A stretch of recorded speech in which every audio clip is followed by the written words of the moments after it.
Ndugu zangu wa Tanganyika, habari za usiku.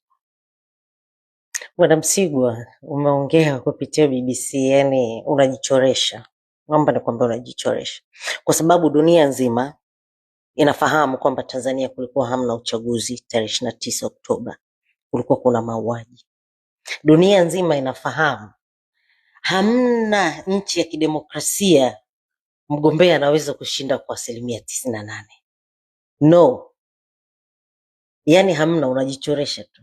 Hizi sababu zipo, sababu tunazo nyingi sana na unazifahamu. Na kuhusu swala la maridhiano, Watanganyika tumesema hatutaki maridhiano, hatutaki kuongea na mtu. And by the way, mnaridhiana na nani? Mmeshinda 98%. Yani watu mko wengi, mmeshinda kwa 98%. Mnataka mkaridhiane na 2%? Does it make sense? Does it make sense?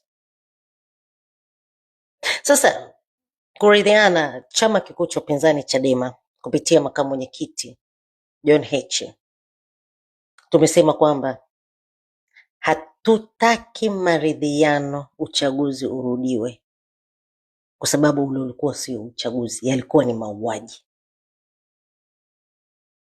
Hamwezi mkatufanya Watanganyika wajinga. Miili ya watoto wetu iko wapi? Miili ya kaka zetu iko wapi? Miili ya dada zetu iko wapi? Miili ya mama zetu iko wapi? Nani aliwaua? Nani aliwapiga risasi? Leo mkae mridhiane? Come on you guys, be serious. Ebu. Msitaki kututonesha vidonda.